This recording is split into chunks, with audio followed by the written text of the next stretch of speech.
It's Craggy Rugby Podcast. It's the post-match after Connacht almost pulled off the victory against Glasgow in Glasgow. Would have been their first time winning in Scotstoun ever, but a hell of a performance for Connacht. They only went down by 2 points and they have guaranteed 7th place thanks to Munster's brilliant comeback from 22 points to 3 down against the Sharks today. So it's a trip to Belfast, William. Should have a whole load of Connacht fans up there, hopefully, even if it is King Charles's coronation weekend.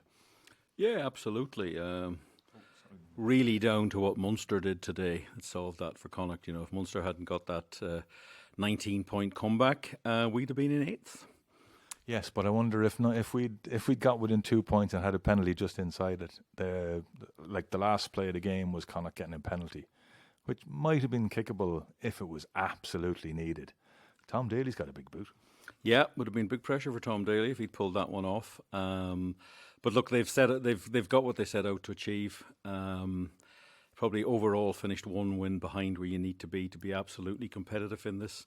But they've worked so hard over the last number of weeks, and I would personally have picked Ulster as the best venue to go to. Mm-hmm. I wouldn't fancy coming back to Glasgow. I think Munster and Glasgow will be a hell of a game here. The Stormers are not completely on it at the moment, but going down there for a quarter-final, and obviously Leinster, nobody wants to play Leinster at the quarter-final stage or the semi-final stage. You want to play them in the final. I think Ulster are beatable. I think they've played very well this season. But when they go into big knockout games, they can get particularly flaky. They were poor against Leinster in that European game. They will be under enormous pressure in that game. Their fan base will expect them to win, and it's an opportunity for Connacht to go and take the momentum that they have, and they owe Ulster one as well. Ulster have had a couple of very good victories in Galway in the last number of years, but Connacht haven't turned up for some of these Ulster games. Well, they have to turn up on May the 6th or 7th. That's the designated day, Saturday, Sunday. Ulster love playing on a Friday night, but television companies, apparently the contract is in place for the Saturday and the Sunday. There is a little rumour around that they will try to play all 4 games, one after the other, on the Saturday, with the 2 early games being the games in South Africa. But we'll see. Right, yes, and they do owe Ulster one from Andy Friend's first season when Connacht got to a quarter-final, and only for an unbelievable piece of play by Charles Piutau, who then fed Stockdale, who scored a try from the halfway line. That was the difference in the winning at that time. But Connacht are a lot more mentally tough, certainly after tonight's display, to go and get a result up in Belfast now. Well, I think it's preferable than going down to South Africa on this occasion. Yes. I mean, I actually think they've actually got the better part of the draw, to be honest. To go to Belfast, and another very good reason is the fact that there would be very few supporters going down to South Africa, so it would be a really away match. Going up to Belfast, not quite so. Not it's with an island. There's going to be cars and buses going up to Belfast with Connacht supporters, and it's going to really even the stakes out, I think, in that regard. I think, we know that Ulster are beatable. Mm-hmm. South Africans a little bit more dodgy away from home. Mm-hmm. So we know where we're going. We know who we're playing against. I mean, very familiar foes, both the sides. And I think Connacht have every opportunity. I think Connacht are actually playing probably better rugby than what Ulster have been playing this season. So I actually think it's a great opportunity to take that extra step. It is, and when you look at the fact that, the big headlines yesterday were Connacht are in big trouble, they've lost Bundy Aki, they've lost Mac Hansen, what are they going to do, how are they going to get a result in this game? And at the end of it, they had a chance to win it. That's a mental strength. That's something that's been missing for the last couple of seasons. I think the other thing is the fact that the players that came on just slotted in there. So, we haven't seen a lot of Bundy Aki for the season throughout the season anyway. So yes, he always is a presence when he does play. So it's not like we actually need, although we'd prefer to have those players. So I think the fact that a lot of these players, even when you think of Cahill Ford, a young player, huge potential, getting that experience again today, can slot in there. When you look at, say, Byron Ralston, who hasn't seen a lot of rugby either at the moment, but he didn't put a foot out of place either. So I think the team that went out there today was actually quite interesting in that respect, because there were a lot of players there who, and then look at Tiernan O'Halloran. Oh God, let me just say that about Tiernan O'Halloran and that wonderful tackle that he made. I mean, absolutely phenomenal. And he really stuck. He really put his head down and was so determined. And I think that shows a really great spirit within the team. Oh, it certainly does, William. And then you look at the fact that the lads who came off the bench, you're looking at, and Andy said it, he actually sounded quite disappointed. Actually, before I come back to you, here is how Andy sounded straight after the match when he spoke to Rob Murphy. Andy Friend were saying in the commentary there that it doesn't feel like a momentum stopper, even though it's a winning streak stopper. First defeat now in 7 in this competition, but a 29-27 loss and a real battling display. Yeah, it has broken that winning streak that we've had, Rob. But I thought we were so close. I thought there was a lot of courage shown out there tonight, a lot of character shown out there tonight. And there's a frustrated dressing room in there, which is a good thing. So again, we know we've come close to coming over here and knocking off Glasgow, which is a tough ask to do. But it didn't fall our way. But spirits will still be up, mate, and we now look forward to Ulster in a quarter final. First half was probably where Connacht showed their best rugby, really. Maybe should have went in at halftime since you had the extra man ahead. Obviously, conceding that try during the sin bin period could have been a key turning point. Yeah, I thought that probably was a key turning point. I just thought that defence at halftime was actually outstanding too, because I thought we were possibly going to go behind another score there. But to come in at halftime, 2 points in the game, 19-17, I thought that was probably a fair reflection of the game, especially when you go back to they scored in the first minute. We've been here 4 years ago or 5 years ago when they did the exact same thing, and they went on to putting 40 or 50 points on us. So I thought at halftime, probably a fair reflection. Good arm wrestle in the second half there. They got away. We pegged them back. They got away. We pegged them back. And as you saw there in the last couple of minutes, we still had our chances to possibly win the game. So, listen, at the end, it's a frustrating one that you don't win those tight ones. But at the same time, you've got to be very, very pleased and proud of the performance that was put out there. From a squad depth point of view, obviously, Elo made a good impact. So did Hurley Langton. Even Shane Jennings was making a little bit of a flash there at the end too. So overall, that's obviously given you a lot of encouragement, with players to come back to. Yeah. I mean, we've got, you don't like going into your big games when you lose some senior internationals, and we did that coming into this one we lost Mack and we lost Bundy. We lost Jack Ainger too. But the other fellas that came in, they stepped up, and that's what you want them to do. You want them to come in and step up. So I've said it throughout the course of the year.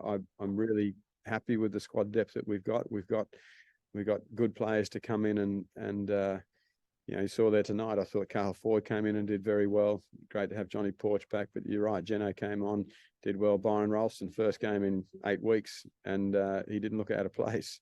So really pleased with the fellas that came through. Connacht fans will be concerned by, there was 4 or 5 players that went off at knocks. Is there anything that you're particularly concerned about in any of those players that went off? Not really. We had an HIA independent doctor call on Keane Prendergast. He was fine, to be honest. So that was a bizarre one. We had Finley Beelum. He's an HIA, but he'll be fine too. He's absolutely fine. Probably we had Dennis with a lower limb injury, and we had Dylan Tierney-Martin with a lower limb injury. The other boys were sort of more precautionary ones. So I think we've come out of it pretty clean. We've got 2 weeks now before that Ulster game. So as we know, we've got a great medical team, and they'll get the boys up and running. Munster did Connacht a favour, really, 7th spot. It gives you a great shot at Champions Cup, obviously, depending on results in the Challenge Cup. But, I mean, that's a dream scenario for if you go back to January. You must be so happy with that. Yeah, come January we weren't looking too pretty, were we? But at the same time, I think within the squad we always had confidence and belief that we could get there, and I think there's been a lot of hard work going by everybody, players and coaches and staff, to get us to where we are. The message in the change room just there is, righto, we're in knockout rugby now, and you win 3 games, you hold a cup up high. So we know we've got a task to do in 2 weeks' time up at Kingspan. We always have great competition against Ulster, so we're looking forward to that. 2 games this year against Ulster that really were probably the lower points of the season for Connacht. The home loss, and obviously a very poor display at the start of the season by your own admission. So there's a little bit of kind of, unfinished business for yourselves, nothing to do with Ulster, obviously, in terms of getting the performance out. This is an enormous moment for these lads. They can go up there, they can play well like they did the last time, but I'm sure they want to do more than they did the last time. Oh yeah, listen, we're a very different rugby team to what we were at the start of the season, and even at Christmas time we played them on New Year's Eve, Christmas Eve, and we're a very different team to that now. So I'm really happy with the way our game's coming on. There's some moments there again tonight, some of the best defence I've seen from us, some really sharp attack again. I love the way our set piece continues to give us good ball. So yeah, I'm happy with where we're at, but we're going to have to make sure we put all that together, because as you saw again last night, they're a good rugby side and very, very hard team to knock off up at the Kingspan. Okay, William. Yes, well, Andy does sound a little bit disappointed that they didn't get the win in the end. Yeah, I think they would have liked to get the win there, to get that sort of monkey off their back in Glasgow. That's the best Connacht have played there that I've seen against fairly decent Glasgow side, and they stuck at it. They did all the right things. They stayed in the game. Maybe they'll be a little annoyed with some of the penalties they gave away, but I don't think the momentum has been broken by that. I mean, no. if you'd lost 40 points to 18, then the momentum has hit a brick wall. Yeah. But they got within 2 points, and Glasgow have a very good home record. They're very proud of that home record, and they might have been holding something back for next week. They got a massive semi-final. I mean, no Scottish team has made a European final, so they'd love to be the first. It'll be in Dublin, of course. It'll be in the Challenge Cup. So they seem. And of course, we're shouting for them next week because we want them to beat Scarlets. We want them to beat Scarlets, and we want Toulon to beat Benetton, and then that absolutely guarantees that 7th place. No, it doesn't, because the South Sea Sharks could still pass us out if we don't win the thing. So it's still absolutely not guaranteed until the Sharks are out. The Sharks are going to get eaten alive in Dublin unless they improve their game dramatically. Losing a 19-point lead at home is shambolic. So I've written them off. They are not winning the URC, and I don't actually think. I feel a bit sorry for Benetton, actually. I couldn't care about the Scarlets, but I feel a bit sorry for Benetton. They've worked so hard, and they've really got a sticky prize to go to Toulon for a semi-final. It's a tough place to go. I hope they go and give a great account there, but I just don't think they'll have enough. But you never know. French teams can be a bit odd. Yeah. And Glasgow, I think, that's a slightly harder one to call, but I think Glasgow will have enough against the Scarlets next week. But you never know. If Scarlets can get a crowd to turn up, which I hope they do on Saturday night, and they get moving. Well, they rested a lot of players today, and Glasgow had there was a great flow of players off the field for Glasgow today, but the one player who came on the field who made such a difference to them was Xander Ferguson, because up to the point he came on the field, Connacht were dominating the scrum and were well in the game. He comes on the field. I think they were leading at the time. He comes on the field, gets a scrum penalty. Dennis Buckley has to go off injured at half-time, and he still is dominant over Peter Dooley in the scrum, and it changed the whole game. Yeah, I don't think they'll have that problem against Ulster. Ulster are short a few props. As long as we get the likes of Finlay, and I'd still like to see Dennis back starting. I think he brings an intelligence to that role. So if the injuries don't come up against us, I think they can go up to Belfast and get really stuck in the scrum. I think it will be important in that game who referees it. Okay, so Linley, your thoughts on who was it that sort of surprised you tonight? Because for me, it was Hurley Langton. He came on and made a huge impression. Second week in a row. Yeah, I would have to agree with you with that, actually. I thought he was actually quite outstanding. And I suppose, if you think about it, he hasn't had a lot of game time. No. But he's come in, when he has come in, and I suppose that's what it's taken. It's taken all those little opportunities had to kind of familiarise himself, get comfortable, and start to show, what he's able to do. And yeah, I would agree with that. I think he had a very good game. I thought Brian Ralston was very steady and didn't put a foot out of place. If you look at obviously, I think the back row stood up pretty well actually tonight. I wouldn't say there was anybody who I would say had a shocking game. Or I wouldn't normally say that anyway, actually. But I would. But I'd be hesitant about pointing fingers. I'm hesitant about pointing fingers at people, to be perfectly honest, because I think it's huge team effort. But at the same time, I think it was a good team. It was a good team effort, and I think obviously the front row is, against a heavy pack, is going to struggle a little bit. That's obviously something that has to be sorted and has to be looked at, I suppose, going forward. But at the same time, I think that there was just a doggedness. Yeah, that was exactly the word I was going to use. I was just going to say that to William. The doggedness that you had from Josh Murphy, from Oisin Dowling, from Conor Oliver, they really got stuck in and were hitting really, really hard. Like, I know you might have said Glasgow looked like they were holding things back, but I only thought they started holding things back when they realised how tough the Connacht tackling was going to be. Yeah, I'm not sure, but I thought the back row was very, very impressive, and I think they did. They performed the way you have to perform if you want to get results at this level, and they'll have to be better again in Ulster. But they have a nice run into that game now. They're not playing as do Ulster. As do Ulster, and it's a very important game for them. But I just feel you can get at them. Yeah. If you don't get at them, they will beat you, and they can beat you up as well. But you cannot believe the pressure that they're going to be under. They really are. Being second in the table is no use if they get knocked out at the quarter-final stage. And especially by Connacht. Yeah, because Connacht are still regarded as this Cinderella province that sort of have suddenly turned up somewhere, which is quite odd, but we're so used to that. Yeah, because if you look at it, look at the difference between the club now and when Andy took it over. Apart from the fact that COVID was stuck in the middle of it. But look at the quality of players that are coming through. Look at the quality of players we're able to sign. Look at the quality of coaches that are now coming through. No disrespect to Pete Wilkins, but nobody knew who Pete Wilkins was when he signed up the year before Andy arrived. Yet everybody knows who Scott Vardy is, and they certainly know who John Muldoon is. Yeah, that's an encouraging sign. They still have to get down to work and get their stuff done. But and of course the players. Look at Cordero. We're signing a world-class player. Current Argentinian international. He's only 29 years of age. So the club's in a hugely different spot to where it was. Yeah, I think it is. But they do maybe need to make that next step now. Yes. It did stall after that quarter-final defeat in Belfast a bit. Then COVID came, and it's taken a while to get back. But I think they now have reasonable cover at nearly every position. Mm-hmm. Maybe out half is still a bit of an issue.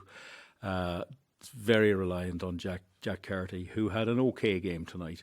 Because last week Tom Daly came on and the stats showed that he hadn't caught the ball once. And I went back and looked at it and actually went back through the last 15 minutes. It said, well, first of all, the stats said he had 20 minutes in the game, but he didn't. He only had 10. But he did only catch the ball once while he stood in at 10 last week. We can't really have a situation where we only really have 110. Yeah, it's very difficult, but they're essentially the quality ones are outside of Connacht's price range. They're very, very expensive players because there aren't a lot of them around who are good enough. So that's something that they're going to have to work through. But that's all for next year. I mean, it's get your side out for May the 6th or 7th in Belfast. Go up. I think they'll go with a very positive attitude. I don't think that's going to be an issue for them. But they need to, for example, you do not give away a try after 48 seconds like they did tonight to Ulster. Mm-hmm. What you need to do is what Edinburgh did last night is choke the life out of them, go 7-0 up, And when you get the chance to go 12 to 14-0 up, don't faff around, just get it done. Because and also the other thing to remember tonight, like Connacht lost by 2 points. The difference in the game was that very strange try that the Glasgow out half scored, where he looked as though he lost control of the ball and then caught it again, and so the tackle wasn't completed and he just sauntered under the post, which looked like a knock on, but it definitely wasn't. Yeah, well, that's one of that's the rough with the smooth. I mean, mostly they would have scored the try except Tiernan O'Halloran go back and made the tackle. But Ulster will be a different. I think Glasgow are a harder side mentally than Ulster. I think they're also a bigger side. The Connacht pack were giving away 30 kilos this week. Yeah, I don't think we'll be giving away 30 kilos in that game. They should be strong in the front row, and it's a fascinating game. I mean, it could be Andy Friend's last ever Connacht game, but they need to be thinking, let's win this. Let's get to a semi-final now. It would appear that you don't inherit the second team option of being at home in the semi-final. So if we win that quarter-final in Belfast, they're going to still have to go away, more than likely to South Africa. Well, it is South Africa, because it's the Stormers against the Bulls, and that's the team we're going to play the winners of that match. According to Rory O'Connor on Twitter. So Leinster play Glasgow or Munster then? Because I'm assuming that Leinster are going to win against the Sharks. Correct. Okay, well, there you go. That seems a bit odd to me, that when you displace a seeded side, that you don't gain the benefits of that. But again, maybe that's something that's been brought in. It is. They changed the rules for this season. Again, thanks to Rory O'Connor on Twitter, who's just posted that to say that in a change to last season's rules, the teams with the highest seeding in each semi-final will have home and venue rights. Okay, well, there you go. So it will be a trip to South Africa, but you have to win in Belfast first. They'll take that. Connacht won't care. The only thing is, it's a tight one because it's the following weekend, which pushes me back to thinking all of the games will be on Saturday, May the 6th. You heard it here first, folks. Linley, I'd love to get to South Africa. I know we'd have to win in Belfast first, but I'm not sure I'd be able to afford a trip down to South Africa at such short notice. But if we were to get a victory, which is always possible, it'd be a hell of an ask to go to South Africa and win. I think it's a bonus, to be perfectly honest, to be able to go to South Africa and play and take this young, enthusiastic team full of potential down there, to give them that, opportunity. I mean, I was just glancing at the stats that you have always provided for these matches, and I'm just looking at some of the players. I mean, it's a really good mix of local players and young players. And we know when you look at, say, from Tiernan O'Halloran, a Clifton boy who's been there and done that for so many years and is actually producing amazingly, at the moment. From, then Cahill Ford, another young Galwegian, Jack Carty local, Caelan Blade local, Dennis Buckley local, Dylan Turney-Martin local. I mean, it is very much a nice mix, I think, of young local talent and also, that those experience and look at this moment we say Finlay Bealham is local as well, because he's always been here, and He came through the academy. That's the way I look at it. Absolutely. So there's quite a lot of youth in this team, which I think really augurs well for the future, and it is something that obviously has been a very possibly been forced on Andy Friend's hand, but at the same time, with the huge development behind the scenes in the academy, it's actually, really paying fruit. I mean, I know obviously it's a difference for clubs now because they're not having those young players, being produced in clubs. Instead, they're going to academies, which is an issue for club rugby. But at the same time, if you're producing players for top class rugby, that's the way it has to work, Yeah. So, I mean, I think when you look at that team, just look at that team today, and there is a really nice balance and a nice blend of local players, international players. In fact, we don't actually have many international players. If you actually look at the number of caps, I think we've got something like less than 50. Yep. And only 1, 2, 3, 4 players. Yep. Who had a cap, Caelan Blade with only one. So if you look at that team on paper, You know, it's doing incredibly well, and I think that's something that there's just a new kind of appetite, I think, within this team, and you can actually feel it from the beginning of the season that there was something brewing in the side, that they're really very well gelled. They're sort of really, obviously you see them having fun and good times together, and I think it's it's just this lovely little bubble that really wants to sort of just burst out, you know, in the future. And I think that's, you know, it's a really good place to be in at the moment. Oh, I think it is. Okay, it's been a long day because myself and William were commentating on the Corinthians game earlier on today, and took through various reasons, took our time getting out here this evening, and it's quite late now at this stage, and I think we'll wrap up the podcast.